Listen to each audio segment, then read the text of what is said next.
Yeah, that's it. And then just hit. No, it's working. It's working. That's it. There we go. Awesome. So, Jeff, how many times have you been awarded or nominated for the Lambda Award? Is it the third time? This is. There you go. Hello, hello. I can tell right from reading too. This is the third time for the series, which means it's roughly once every 2 books. And I was astounded that it just worked out that way. So I won the first time, which was 2013, and then the last time I thought, no, I'll take a little miss on that one. So fingers crossed for the next one. Ooh, when do they get announced? You know? June 3rd in New York City. Fingers crossed. Anybody who wants to come to New York City, please. So how does it feel at this point in the game? 14 books, third Lambda nomination. Well, I had to sit and think about that for a while. When I got the nomination on March 7th, I felt kind of high for about a day, and I thought, wait a minute, I didn't really care about awards and things like that. I was so excited. But then when I sat and thought about it, I realized that it's not just about politics or advertising for the Lambda or anything like this. It's really about people from the community saying, hey, you are telling us something about ourselves, and we really like what we're hearing from you. And that, I think that is really what makes me feel good about this. That's amazing. Yes, and I've read, I would say, 2/3 only of Jeff's books, and there's time to get caught up, right? 14 books, so amazing. So this particular Dan Sharp book, where should we place it in the series of, all of your books? It will be it is chronologically the 4th book, even though it's the 6th book to be published. It wouldn't come out when it should have, which was 2012, 2013. I just didn't want to come out. And I didn't understand why, but it's because the story, which we'll get into in a second, it was still in progress, and I didn't know the scope of the story at that point. So chronologically it's 4th. Publishing-wise, it's 6th. The 7th and final book is already out. It's called The God Game. And the one that's coming out next year, which will be this is confusing, which will be the 7th one published, will actually be the 6th book.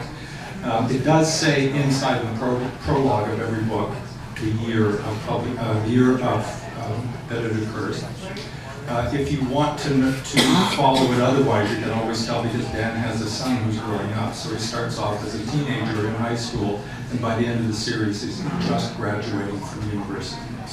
So there are technical reasons that I want it to be in a certain order. Okay. When did you start the Dan Sharp books, Jeff? What year? I started writing it, I think, in 2010. I don't remember for sure. Lake in the Mountain is the name of it, and I didn't have a publisher at that time.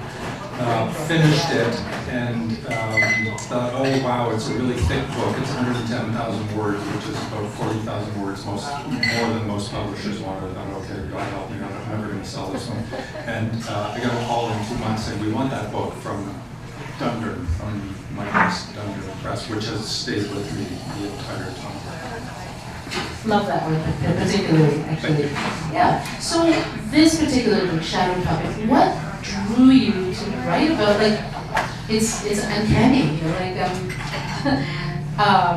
psychic foreshadowing. The topic, of course, the very grisly topic, right?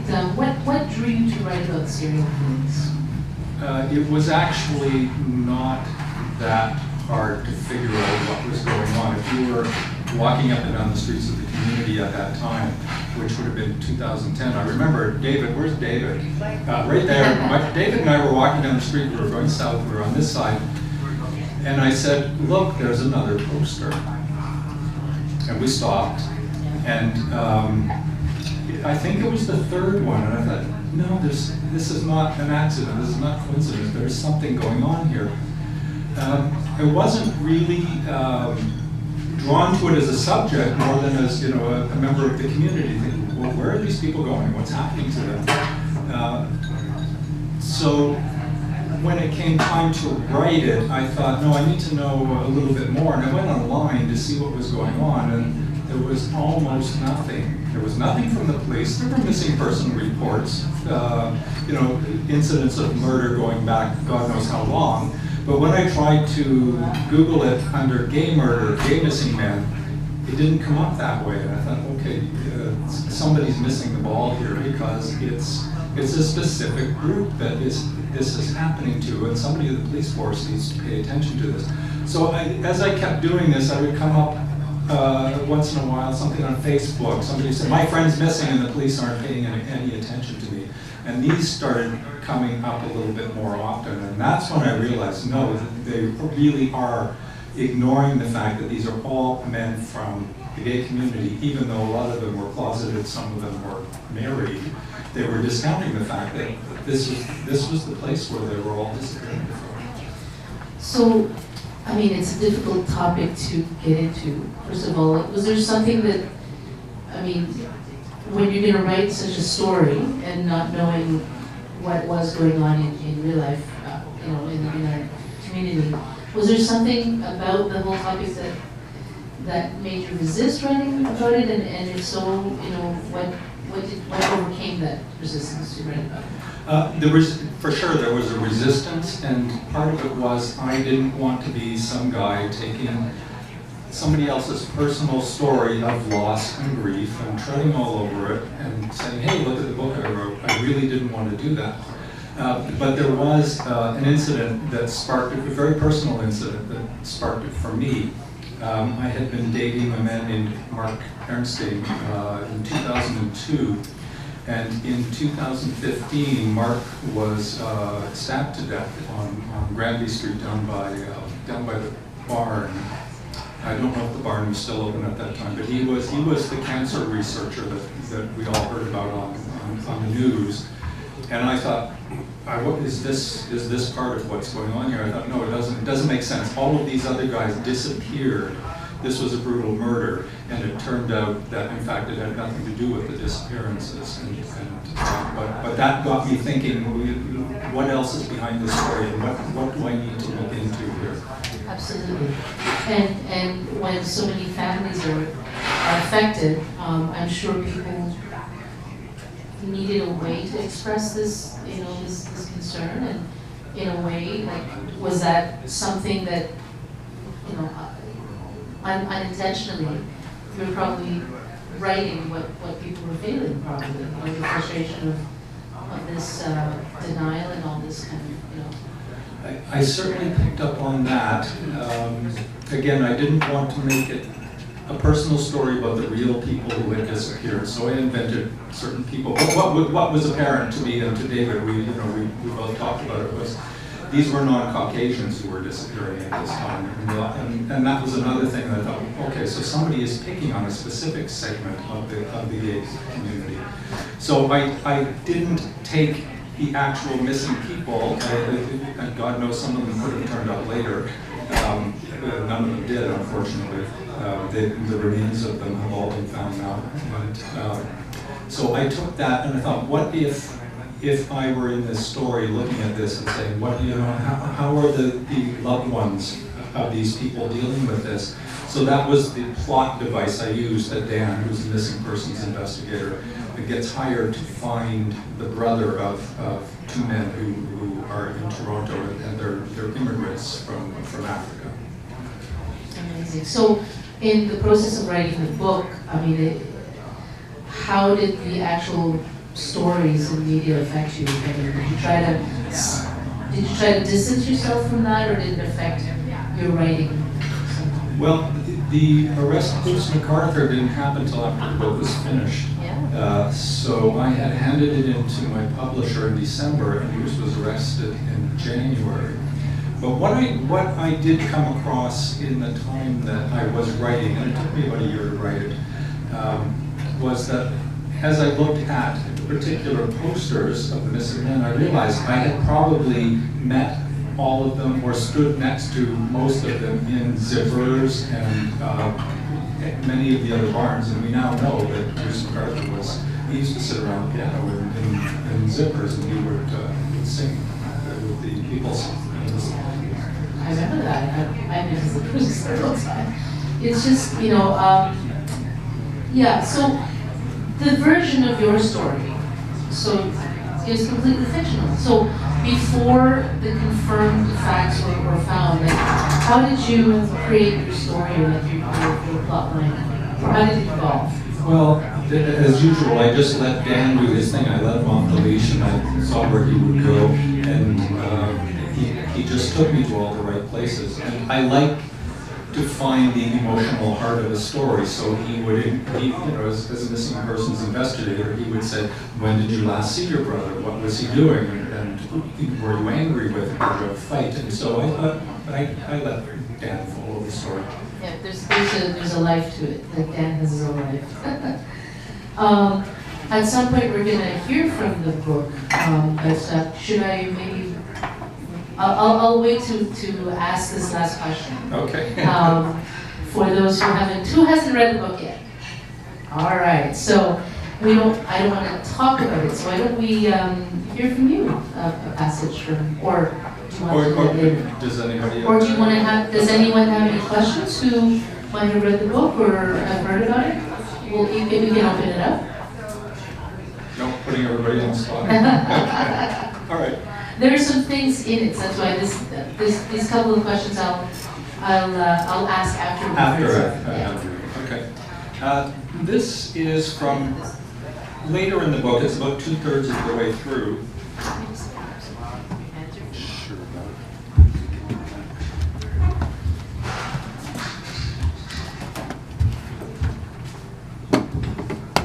Sorry. Oh my gosh.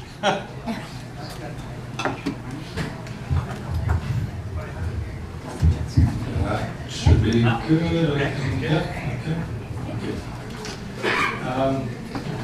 In the course of the investigation, looking for this missing man whose name is Nabil Ahmad, Dan discovers a trail that leads him to a particular man whose name is Zoltan Mirovic.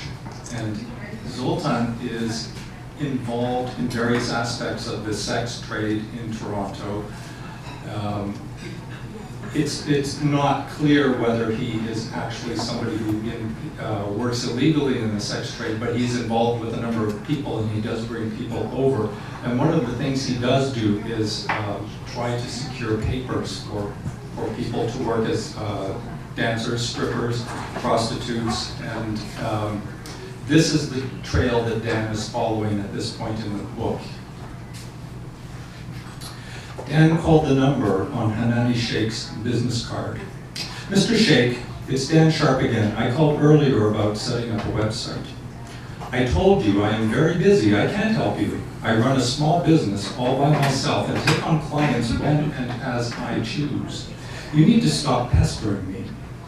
"Well, then I suggest you make a space for me in your very busy schedule before I go to the police with information that will put you out of business for good."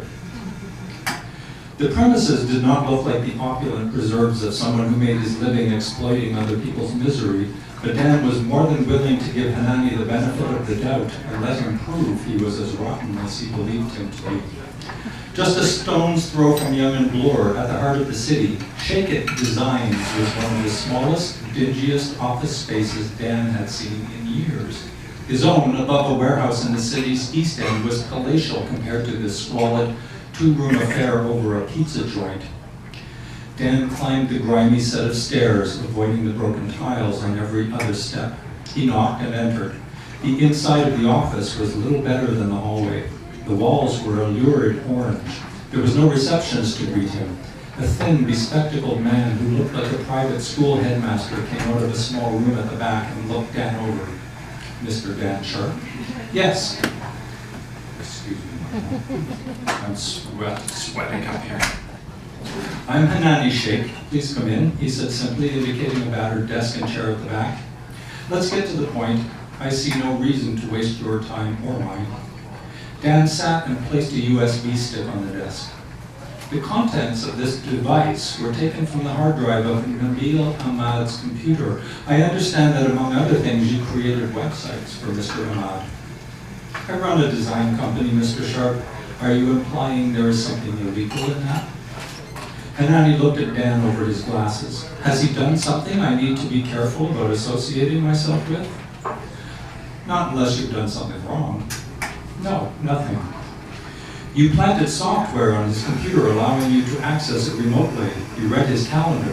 I have a witness who works out with Nabil who saw you arrive at the YMCA within minutes, nearly every time Nabil was scheduled. It's called stalking. It's called a coincidence. Like hell, it's a coincidence. Hanani removed his glasses and pinched the bridge of his nose. I was only trying to help him. Help him how? Help him sort himself out. He's living a duplicitous life. He's gay, but he's in deep denial. Hanani glared at him. What do you want, money? Did Nabil hire you to squeeze me? I have nothing. I'm an honest businessman. You're an honest businessman who supplies fake visas. Nabil emailed you a copy of Sam Bashir's visa and asked for your help. For a moment, Hanani looked frightened, and his face took on a shrewd look. His composure was back. And was there a reply from me agreeing to do it? No, there wasn't, because I never supplied him with anything. And if it ever comes down to it, it will be his word against mine. He pointed to the doorway. Get out! You're wasting your time. Tell that idiot Nabil to stop bothering me. Dan paused. Unless he was faking it, Hanani didn't know Nabil was missing. But it had been worth a try. I can still report you, Dan said. A quick government search will show whether such a document was ever used. Bureaucrats love these things. They'll put you out of business forever. Oh, go ahead and search. Someone else may have supplied him with a visa, but it wasn't me. He leaned across his desk. I know who you are. I've done my research. I have to say, I was impressed with what I found. When you called, I thought, whatever he wants from me, this is not a man I have to be afraid of. But I wasn't expecting this cheap attempt at extortion. Let me ask you something. Do you know what happens to people like us in the Middle East? I can guess, Dan said. They bury us up to our necks in the sand. Then they stand back and throw rocks at us until we're dead. So go ahead and report me if that's what you intend to do. You'll be closing the door on a lot of refugees. I am their only hope. Look around you. Do you think I'm getting rich doing this? If someone has money, I take it. If they don't, I spend my own to help them. I give people their lives back. And how do you know they're legit? I don't have time to worry about that. To me, if they're gay, then they're legit. Dan eyed him. Does that go for Zoltan Mirovich's underpaid dancers as well? And Andy at least had the good manners to look embarrassed. Well, we can't all be so choosy about our clientele. Thank you.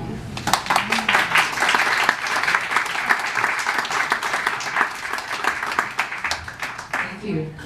And I don't want to give it away, but there's some juicy bits as well. As a matter of fact, so when you're writing about this sector of the gay community, and it's true, right? I mean, the sex trade being what it is, there are some parts in the book that if I could just mention, right? So even though for the most part it is fiction, right? But fiction and truth overlap, I find, and some of the fetishes are very interesting in this book, and quite shocking for some, perhaps, if you're not familiar with it. So things like agalmatophilia, right? So You say that so well. yes, Have you practiced? I've looked it up. So I mean, basically the doll fetish. Let's talk about that. The doll fetish. I discovered the doll fetish while I was researching something called